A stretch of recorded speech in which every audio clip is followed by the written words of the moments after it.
They say the most dangerous ghosts are not the ones who are lost, but the ones who are waiting. They are not hauntings. They are invitations to a communion where the wine is ash and the bread is longing, served on an altar that was once a bed. This is not a ghost story. This is a love story. And like all true love stories, it is about what we are willing to burn to keep it pure. Gather close, family. This is the Dread Codex. And our story begins not with a scream, but with a seed. A single perfect seed planted in the dark soil of a lonely heart.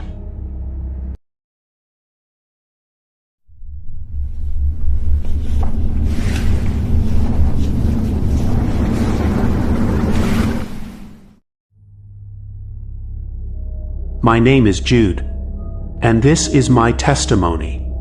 I have a rule. I do not pick up hitchhikers, especially not on the backroads of Prudence, Kansas, especially not after midnight. Rules are kindling. And last fall, I was a man made of dry wood. The farm was dying. My father's silence was a second cancer. I took the long-haul night shifts for the freight company because the hum of the tires was the only lullaby left for a man who'd forgotten how to sleep. The first time I saw him was at the crossroads where the pavement gives up and the dirt begins. 3:17 a.m. The clock in my truck had stopped at that time for a week. He stood under the ribs of the old God's Grace Co-op water tower, not as if he were waiting, but as if he were standing guard. Back straight as a rule from a forgotten Bible. One hand up, palm out, not a plea. A command to halt. I stopped. God help me, I stopped. His eyes, in my headlights, didn't reflect light. They drank it. Need a ride to Jericho, he said. A voice like dust settling on a coffin lid. The Harlow place. The name was a cold knife between my ribs. The Harlow farm. 1970. Mercy Harlow. The sunflower silo. The fire. The vanished seminary student, Eli. A story we all knew in the way you know the taste of well water, familiar and full of unseen things. He got in. He carried nothing but a single sunflower in his hands. Its stem was too straight. Its head was bowed, heavy. The smell hit me, not a flower smell. It was the smell of a jar of preserves, sealed too long, the fruit inside turned to sweet alcoholic rot. You know the way, I know the stories, I said. Tonight, he said softly, the story needs a new page. He spoke no more. We drove. The only sound was the crunch of gravel and a soft, rhythmic creak from his jacket. Not the creak of leather. The creak of old floorboards. The creak of a rope taking weight.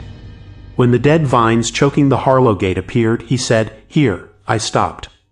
The blackened finger of the silo pointed at a sky empty of stars. He turned. His face was all patience. "It is the anniversary. A sacred day, the day she died, the day their love was perfected," he corrected. His gaze was a hook. They understood. True love is a refining fire. It must burn away everything that is not itself. Even the vessel. He placed the sunflower on my dashboard. It left a faint sticky residue, like sap, or embalming fluid. "For your service," then he exited. He didn't open the twisted iron gate. He stepped through it. The metal parted for him like a curtain of black water. My hands locked on the wheel. In the rear view, I saw him walk toward the silo. And I saw the light. A phosphorescent, sickly yellow glow from the high hatch. And in it, the silhouette of a woman. Not moving. Not waving. Simply present. An audience of one. I fled. The flower watched me all the way home.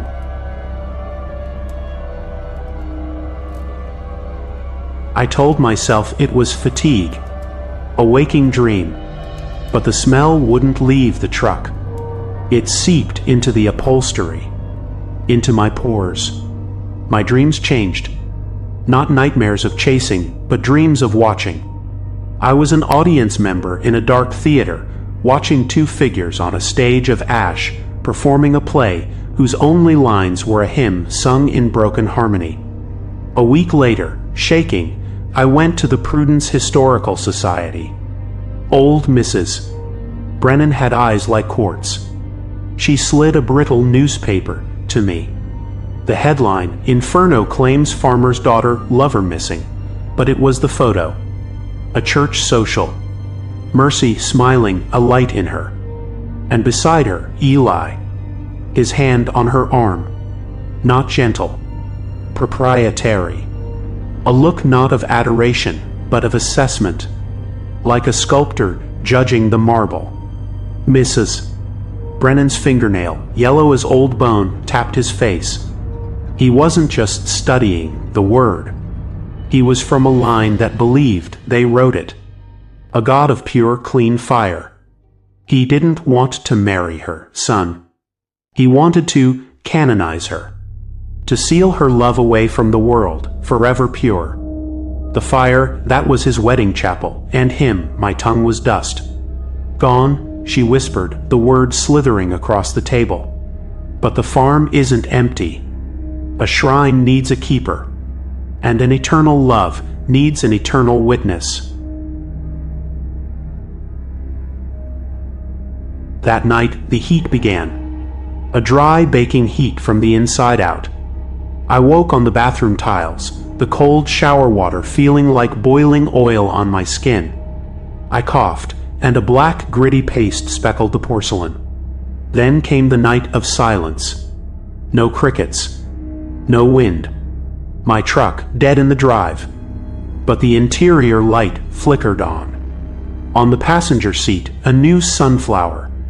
This one's petals were the color of a fresh bruise. It smelled of kerosene and singed hair. And a voice, stitched together from static and the echo inside a seashell, spoke from the empty seat. The covenant was witnessed. Now it must be attested. Your voice will be our testament. I barricaded myself in my trailer, but the cold was gone, replaced by a desert dry heat. The scent of fuel oil pooled in the corners, and from the floor vents a fine gray ash began to float upward, gathering in soft piles on the ceiling like morbid snow. The phone rang. The landline, dead for a decade. I lifted the receiver. Not dial tone. The roar of a hungry furnace. And underneath, two voices chanting in unison, "Let the fire not test the gold, but become it. Let us be not burned, but transformed." I ripped the cord from the wall. In the sudden quiet, I heard it. Thump. Not on the door. On the wall beside me. Thump. A soft, heavy impact, like a sack of wet earth. Thump. I looked through the peephole. Eli stood there. But he was not the old man from the crossroads. He was younger, his features sharp and fervent, his eyes burning with a cold, zealous light. And beside him, Mercy. Her face was a serene, beautiful void. Her Sunday dress was still flickering with tiny, eternal blue flames at the hem. In her arms a sheaf of sunflowers, their faces charred to hollow blackened sockets. Eli smiled. His voice was not in my ears. It was in the marrow of my teeth. Jude, a testimony requires a source. A story requires a teller. You have been chosen. Your loneliness is the perfect blank page. The deadbolt on my door began to glow. A dull, molten orange. The paint blistered and peeled back in black curls. I did not pray. I broke. I fell to my knees, my forehead against the burning linoleum, and I wept a confession to the empty air. I am not faithful. I am not pure. My love is small and selfish and afraid. I am not worthy of your fire, silence. The thumping ceased. The glow in the lock faded, leaving a blackened scar. From the other side, Mercy's voice, a whisper of pages curling in a flame. See, Eli? The heart is not a clean vessel. It is damp. It is soiled. With doubt. With self. A low grinding sound of infinite frustration shook the trailer walls. Then Eli's voice, crisp with divine disappointment. Apostate. The seed must fall on prepared ground. We will prepare him. We will till the fields of his fear. We will make his heart a fertile bed. Next season, the harvest. Their footsteps retreated, not on gravel, with the soft final hiss of two bodies being drawn down into deep, dry sand. I thought I escaped. I sold the ruin of the farm. I fled to a city of steel and glass, 1,000 miles from any field. I live in a white, soundless box in the sky.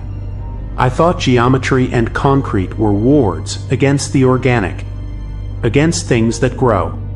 My father died. Grief, they said. His heart, they said, just stopped in a room full of legal papers. I know what stopped it.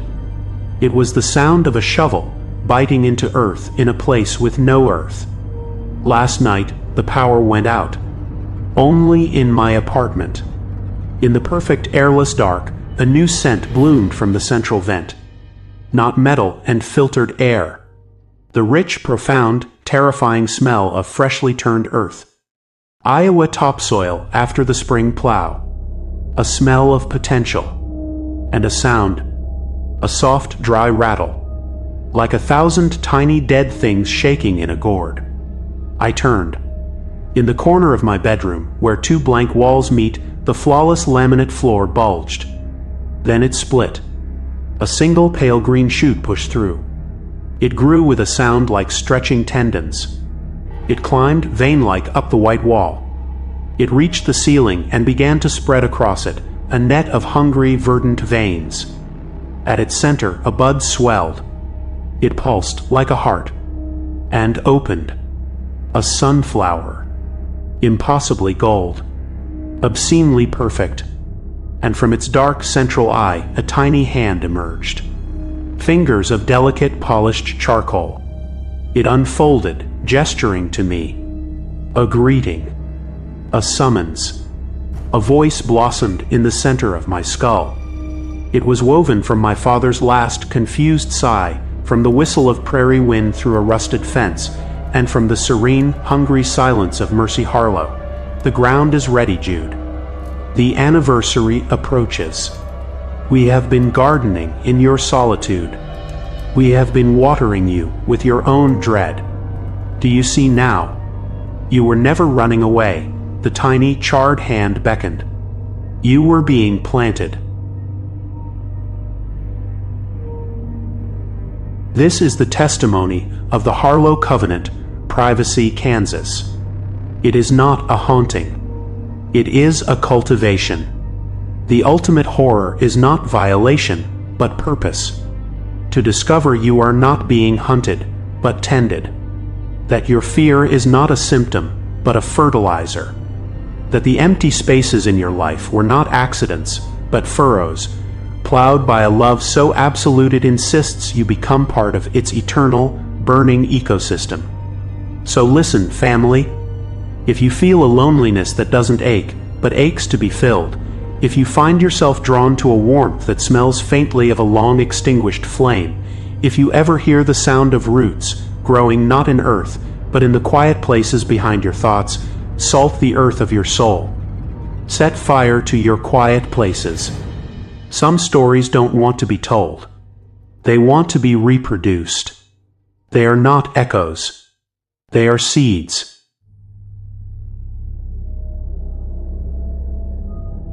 If you have a truth that grows in the dark, send it to contact.thedreadcodex@gmail.com. We will be the light that examines it. Your engagement is the water that keeps this archive alive. Until next time, may your house be built on stone. May your heart be your own harvest. Good night.